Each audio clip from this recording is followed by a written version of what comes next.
मेरे दोस्तों, आज की एक और रोशन सुबह में आइए खुदा के कलाम की अजीम सच्चाइयों में एक और डुबकी लगाएं।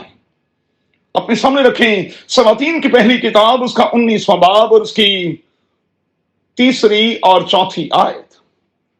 और सुबह के लिए हमारा मजमून होगा इमोशनली ओवरलोडेड, जज्बाती तौर पर ओवरलोडेड होना, हद से ज्यादा जज्बाती होने की सूरत में।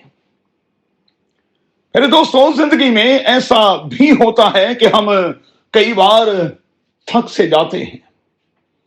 हद से ज्यादा हो जाने की सूरत में एलिया की तरह यही कह रहे होते हैं कि अब बस, बहुत हो चुका, अब और सहा नहीं जाता और बर्दाश्त नहीं की जा सकती।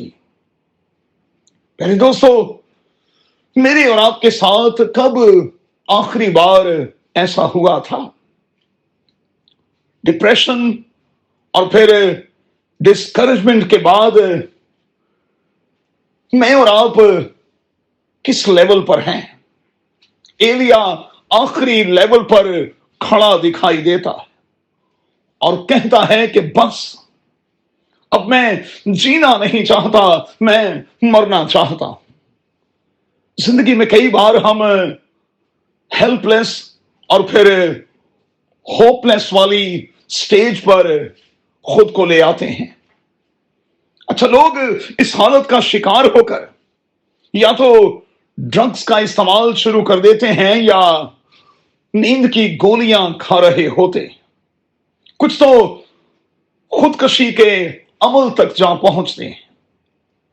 पहले दोस्तों, ऐसा कब होता है? जब हम खुदा की बजाय अपनी तकालीफ पर अपनी आंखों को ज्यादा गाड़ देते हैं, जब ये भूल जाते हैं कि ये सब कुछ आरजी है, जब ये भूल जाते हैं कि ये सब कुछ हमारी तरबियत का हिस्सा है, जब हम ये भूल जाते हैं कि हमारा खुदा हमारी इन मौजूदा तकलीफों से कहीं बड़ा है। बड़े खुदा के लोग, उसके बेटे और बेटियां होने के नाते मेहरबानी से अपने जज्बात पर कंट्रोल रखें। अच्छा है कि हम